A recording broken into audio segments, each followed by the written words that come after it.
Hello and welcome to another Book Talk with Tracy.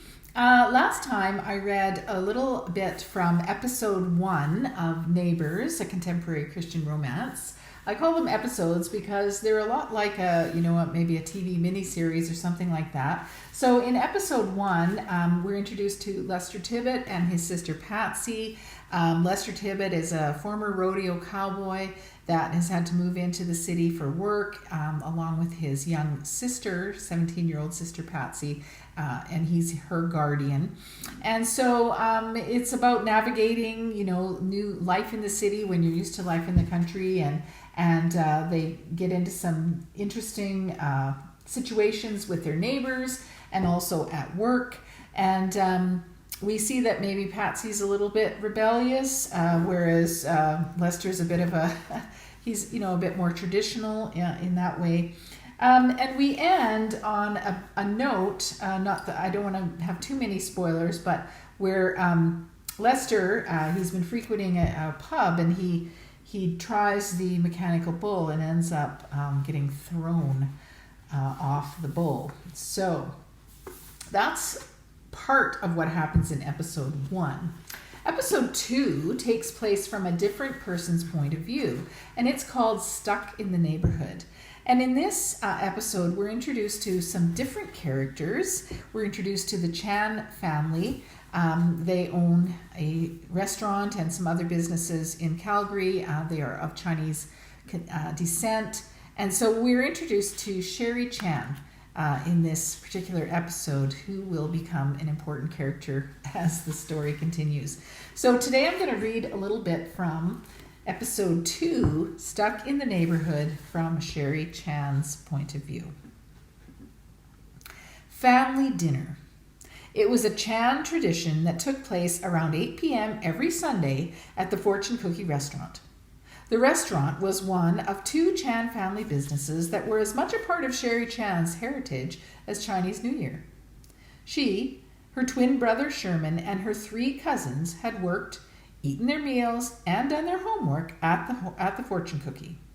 In many ways, it was more home than the apartment her parents still kept over their convenience store.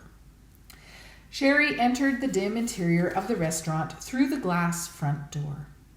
The decor was the same as it had been for the past 30 years. Red velvet, gold braid, Chinese lanterns, and pictures of pagodas decorated the wood-paneled walls. She'd suggested an update on more than one occasion, but the older generation wasn't in favor. Even her brother Sherman, an architect, couldn't convince them. They didn't adapt well to change. She spotted Uncle Dave behind the counter reading a Chinese newspaper.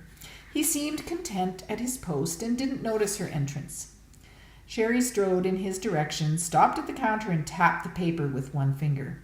"Hi, Uncle Dave." Dave jerked his head up and nodded silently. He was a man of few words, gentle in mannerisms. He only spoke when absolutely necessary. "I'm just going to go ahead to the kitchen and see if I can help." Sherri gestured with her head in the direction of 2 double doors near the back of the restaurant.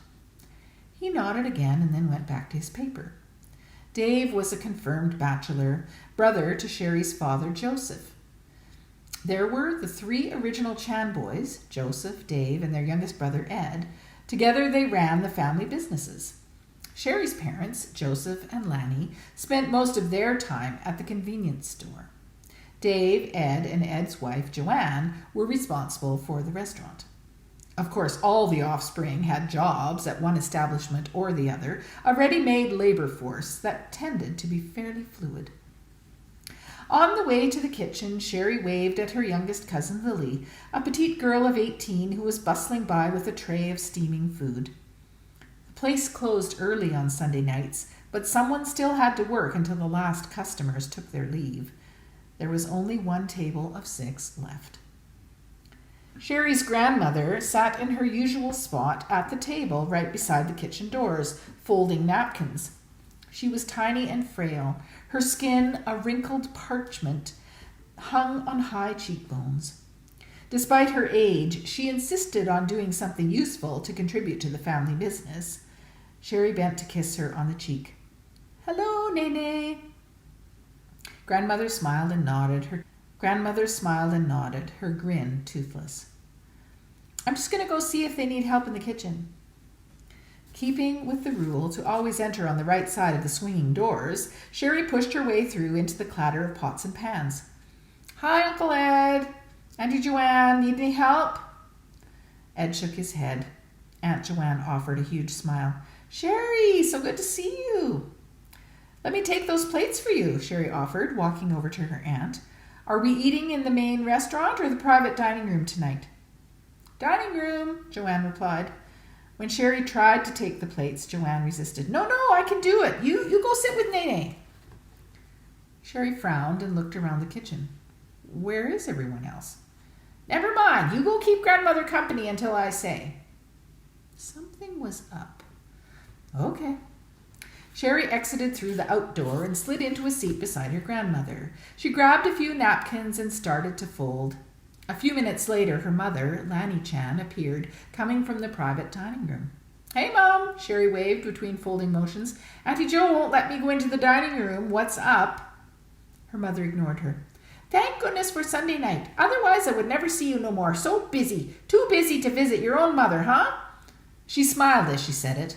As if on automatic pilot, she started refolding the pile of napkins that grandmother had already folded. I'm sorry, Mum, Sherri offered. You know how it is.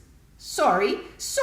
Me. I only have 2 children and they never visit. Too busy. Always too busy. And no grandchildren. Who will look after me when I am old, huh? Tell me that. Sherri sighed. Please, not this again. I really am busy. I have classes to prepare and marking to do. Too busy. Lanny shook her head. Too busy to get married. How much longer you think Clark will wait? How am I ever going to have grandchildren? You almost too old. 30. Too much longer and he won't want you. Then no grandchildren. Sherri frowned. That isn't fair, Mom. Clark isn't ready to settle down yet either. Clark's a good boy. What does his mother say? We're adults, Mum. What Clark and I decide to do is not his mother's business, just like it's not yours. Goodness. Of course it's my business. That's what mothers do. At least he's a good Chinese boy. Sherri focused on the folding. Now you're being racist. The sooner you marry Clark Ling, the better. Then we have grandchildren. Sherri clamped her mouth shut. There was no point arguing with her mother. She and her brother had been drilled since childhood about the merits of a good education, but now that Sherri was the youngest professor on staff at the university, all her mother cared about was grandchildren. Why are you being so quiet? Lanny asked. Sherri invoked her most cool and controlled voice. Please don't talk like this in front of Clark. Lanny's eyes widened and a smile spread across her face. Clark coming for family dinner?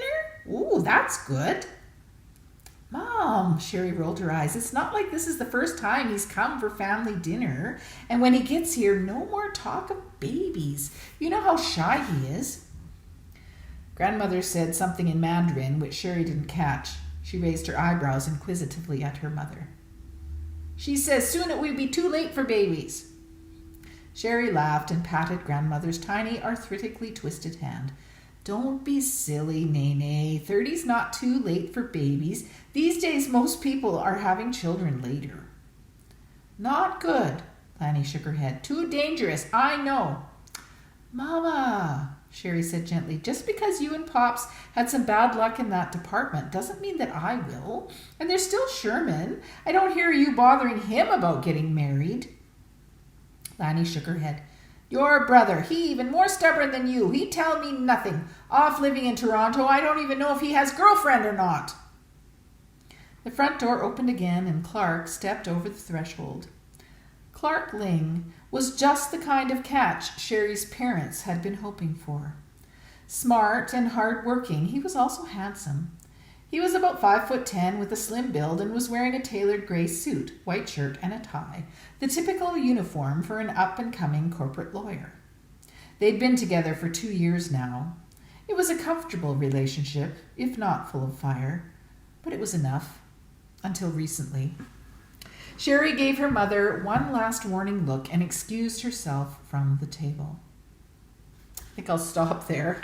There's, of course, a lot more that happens In this episode, of course, we also were introduced to Sherman, Sherri's brother. There's a lot going on in the family. There's a lot of family dynamics. And it turns out that, Sherri isn't maybe as willing as her mother would like to follow the traditional path.